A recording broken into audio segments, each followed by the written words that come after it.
Assalamualaikum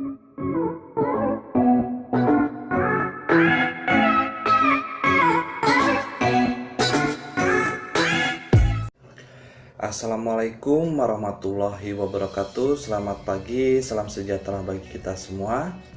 Yang terhormat kepada Ibu Apoteker Dia Ramadhani, MSI sebagai dosen pengampu farmakokinetika klinik.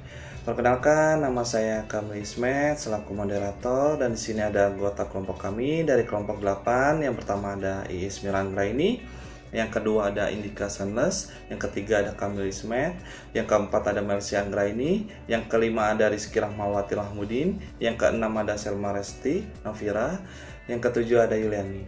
Di sini kelompok kami akan memaparkan informasi edukasi tentang penyakit gagal ginjal kronik.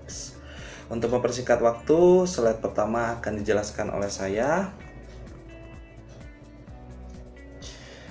Apa itu gagal ginjal kronik? Gagal ginjal kronis merupakan gagal ginjal akut yang sudah berlangsung lama, sehingga dapat mengakibatkan gangguan yang persisten dan dampak yang bersifat kontinu. Slide selanjutnya akan dijelaskan oleh Melsi Anggraini. Waktu dan singkat saya persilahkan. Baiklah, terima kasih atas waktunya. Saya Melsi Anggraini akan melanjutkan pemaparan dari Saudara Kamil. Etiologi gagal ginjal kronis. Gagal ginjal kronis seringkali menjadi penyakit komplikasi dari penyakit lainnya, sehingga merupakan penyakit sekunder. Penyebab yang sering terjadi adalah diabetes mellitus dan hipertensi. Penyakit lainnya seperti penyakit glomerular, infeksi kronis, kelainan kongenital, penyakit vaskular, obstruksi saluran kemih, penyakit kolagen, obat-obatan nefrotoksik. Selanjutnya, klasifikasi gagal ginjal kronis. Ada 3 klasifikasi gagal ginjal kronis. Yang pertama, stadium 1, terjadi penurunan cadangan ginjal. Yang kedua, stadium 2, terjadi efisiensi ginjal di mana lebih dari 75% jaringan telah rusak. Sedangkan pada stadium 3 sudah menyebabkan gagal ginjal stadium akhir. Terima kasih. Baiklah, saya akan melanjutkan pemaparan dari Saudari Melsi. Kita masuk ke stadium gagal ginjal kronis. Stadium pertama disebut penurunan cadangan ginjal. Selama stadium ini, kreatinin serum dan kadar BUN normal, dan pasien asimptomatik gangguan fungsi ginjal hanya dapat terdeteksi dengan memberikan beban kerja yang berat pada ginjal tersebut, seperti tes pemekatan urin yang lama dengan mengadakan tes GFR yang teliti. Kemudian stadium 2, perkembangan stadium tersebut disebut insufiensi ginjal bila lebih dari 75% jaringan yang berfungsi telah rusak, GFR besarnya 25% dari normal. Pada tahap ini kadar BUN baru mulai meningkat di atas batas normal. Peningkatan konsentrasi BUN ini berbeda-beda bergantung pada kadar protein dalam makanan. Kemudian pada stadium ini kadar kreatinin serum juga mulai meningkat melebihi kadar-kadar normal. Azetemia biasanya ringan kecuali pasien mengalami stres akibat infeksi, gagal jantung atau dehidrasi. Pemaparan selanjutnya akan dilanjutkan oleh Saudari Selma. Terima kasih, saya akan melanjutkan penjelasan dari teman saya sebelumnya. Di sini saya akan menjelaskan tentang stadium 3. Stadium ketiga dan stadium akhir gagal ginjal progresif disebut penyakit ginjal stadium akhir atau ESRD atau uremia. ESRD terjadi apabila sekitar 90% dari massa nefron telah hancur atau hanya sekitar 2000 nefron yang masih utuh. Nilai GFR hanya 10% dari kadar normal dan bersih. Kreatinin mungkin sebesar 5-10 mili per menit atau kurang. Pada keadaan ini, kreatinin serum dan kadar BUN akan meningkat dengan sangat mencolok sebagai respon terhadap GFR yang mengalami sedikit penurunan pada ESRD.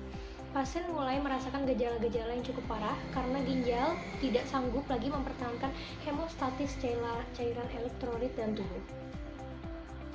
Selanjutnya saya akan menjelaskan fungsi ginjal. Di sini secara umum fungsi ginjal ada 7, yaitu yang pertama mengatur jumlah air dengan mengatur jumlah kencing agar tidak terlalu banyak atau sedikit. Yang kedua, mengaktifkan vitamin D membantu tubuh menyerap kalsium. Yang ketiga, memastikan tekanan darah agar tidak terlalu tinggi atau terlalu rendah. Yang keempat ada menghasilkan hormon eritopoietin yang mendorong sumsum tulang menghasilkan sel darah merah. Yang kelima, mengatur kadar keasaman tubuh. Yang keenam, menyaring darah dan membuang sisa-sisa bahan yang tidak digunakan oleh tubuh, sisa obat, dan lain-lain. Yang ketujuh, mengatur jumlah elektrolit dalam tubuh, kalium, natrium, dan kalsium. Selanjutnya akan dijelaskan oleh teman saya, Iis. Di sini saya akan melanjutkan presentasi dari Selma Restinovira, yaitu tentang gejala ginjal terganggu, di mana gejala ginjal terganggu ini meliputi seperti lemah, letih, dan lesu. Dan yang kedua ini yaitu munculnya nyeri pada punggung bagian bawah dan nyeri dapat menjalar ke perut bawah dan selangkangan. Dan yang ketiga ini yaitu penurunan volume urin. Yang keempat yaitu perubahan warna pada urin, termasuk urin keruh atau bercampur darah. Dan yang kelima ini yaitu kencing batu. Yang selanjutnya keenam yaitu terdapat sesak pada dada. Dan yang ketujuh ini yaitu munculnya nyeri saat buang air kecil. Dan yang kedelapan ini yaitu kencing yang berbuih atau berbusa. Yang kesembilan yaitu menderita hipertensi. Dan yang kesepuluh ini mual dan muntah. Yang terakhir yaitu pembengkakan pada tungkai kaki. Baiklah, slide selanjutnya yaitu tentang etiologi penyakit ginjal kronik. Yang pertama yaitu glomerulonefritis, di mana glomerulonefritis ini yaitu peradangan pada glomerulus. Dan yang kedua yaitu diabetes mellitus, penyebab dari nefropati diabetik. Yang ketiga yaitu hipertensi. Mengapa hipertensi dimasukkan ke dalam etiologi ini? Karena gagal ginjal ini dapat meningkatkan tekanan darah. Dan yang keempat yaitu uropati obstruktif. Yang kelima yaitu lupus eritomatosus sistemik, amyloidosis, penyakit ginjal polikistik. Terakhir ini yaitu penggunaan obat-obatan seperti obat antiinflamasi nonsteroid, antibiotik, siklosporin, tacrolimus. Dan slide selanjutnya akan dilanjutkan oleh saudari Indika Sanles. Oke, saya akan melanjutkan presentasinya, di mana faktor risiko penyakit ginjal kronis itu ada dua, di mana dapat dimodifikasi dan tidak dapat dimodifikasi. Di mana yang dapat dimodifikasi yaitu adalah penyakit hipertensi, pneumonia, albuminuria, glikemia, obesitas, dislipidemia, dan para perokok dan kadar asam urat. Dan yang tidak dapat dimodifikasi yaitu usia, di mana usia semakin tua dan lanjut usia, dan laki-laki lebih cepat kena faktor risiko penyakit ginjal kronisnya. Dan begitu juga ras Afrika dan Amerika, genetik dan hilangnya massa ginjal. Lalu di mana terapi gagal ginjal kronik yaitu terapi non farmakologinya, di mana pasien harus diet rendah protein, di mana dietnya hanya 0,6 sampai 0,75 gram per kilo per hari, di mana ini dapat membantu memperlambat perkembangan pasien CKD pada pasien dengan atau tanpa diabetes. Dan meskipun dengan diet rendah protein tersebut efeknya cenderung kecil. Selanjutnya presentasi akan dilanjutkan oleh Rizky. Baik, terima kasih atas waktunya. Saya Rizky Rahmawati Lahmudin akan menjelaskan mengenai terapi pasien khusus gagal ginjal kronik. Nah, untuk terapi gagal ginjal kronik ini yang mengalami komplikasi dengan hipertensi, terapinya ada dua, yaitu terapi farmakologi dan terapi non-farmakologi. Untuk terapi farmakologi, itu menggunakan obat-obatan.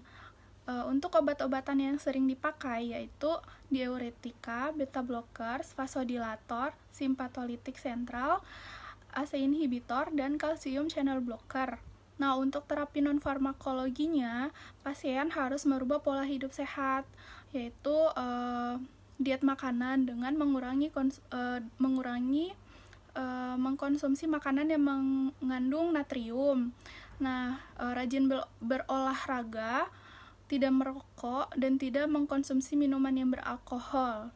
Nah, selanjutnya, untuk yang komplikasi sama anemia, penata laksanaan terutama ditujukan pada penyebab utamanya, yaitu pemberian eritropoietin merupakan hal yang dianjurkan dalam pemberian EPO ini, status besi harus selalu diperhatikan karena EPO memerlukan besi dalam mekanisme kerjanya. Nah, selanjutnya yang komplikasi dengan gastrointestinal. Tindakan yang harus dilakukan yaitu program terapi dialisis adekuat dan obat-obatan simptomatik. Nah, untuk sistem kardiovaskular, hal-hal yang termasuk dalam pencegahan dan terapi terhadap penyakit kardiovaskular adalah pengendalian diabetes, pengendalian hipertensi, pengendalian dislipidemia, pengendalian anemia, pengendalian hiperfosfatemia, dan terapi terhadap kelebihan cairan dan gangguan keseimbangan elektrolit. Selanjutnya farmakokinetik. Farmakokinetik ini terbagi atas 4, yaitu absorpsi, distribusi, metabolisme, dan ekskresi. Nah, farmakokinetik pasien yang mengalami gagal ginjal kronik ini tentunya berbeda dengan orang normal. Nah, untuk absorpsi dan bioafabilitas, gagal ginjal akan menurunkan absorpsi dan mengganggu bioafabilitas obat yang diberikan secara oral. Hal ini terjadi karena waktu pengosongan lambung yang memanjang, perubahan pH lambung, berkurangnya absorpsi usus, dan gangguan metabolisme di hati. Untuk distribusi, gangguan fungsi ginjal tidak berpengaruh banyak terhadap volume distribusi ini. Akan tetapi, untuk obat yang sangat kuat berikatan dengan albumin, oleh karena terjadi gangguan pengikatan albumin, menyebabkan peningkatan jumlah obat bebas sehingga terjadi perubahan volume distribusi. Nah, untuk metabolisme, ginjal merupakan tempat untuk metabolisme dalam tubuh, tetapi efek gangguan ginjal hanya bermakna secara klinis pada 2 kasus saja, yaitu ginjal bertanggung jawab terhadap tahap akhir aktivitas vitamin D dan kebutuhan insulin pada pasien diabetes mellitus yang mengalami gagal ginjal akut sering menjadi berkurang. Nah, pada gagal ginjal kronik terjadi juga perubahan kapasitas metabolisme di hati dan organ eliminasi selain ginjal. Jadi pada keadaan ini bukan hanya obat-obat yang sebagian besar tereliminasi oleh ginjal saja yang terpengaruh, namun obat-obat yang sebagian besar termetabolisme juga mengalami perubahan clearance. Nah, untuk ekskresi, ginjal merupakan rute eliminasi utama untuk berbagai obat dan metabolitnya. Ekskresinya dapat melalui filtrasi glomeruler, sekresi tubulus, dan reabsorpsi. Nah, untuk ekskresi merupakan parameter farmakokinetika yang paling terpengaruh oleh gangguan ginjal. Untuk LFG atau clearance kreatinin dapat digunakan sebagai perkiraan jumlah nefron yang berfungsi. Apabila filtrasi glomeruler terganggu oleh penyakit ginjal, maka clearance obat tereliminasi terutama melalui mekanisme ini menjadi lebih panjang. Gagal ginjal juga akan mengubah reabsorpsi pasif secara tidak langsung dengan cara mengubah laju aliran urin dan pH. Sekian dari saya, terima kasih. Selanjutnya saya serahkan ke moderator Kamil Ismet. Baik, terima kasih kepada teman-teman kami yang sudah memaparkan dan memberikan informasi edukasi tentang penyakit gagal ginjal kronis. Semoga bermanfaat bagi kita semua. Mohon maaf jika ada kesalahan, mohon dimaafkan. Saya akhiri. Wassalamualaikum warahmatullahi wabarakatuh. Selamat pagi.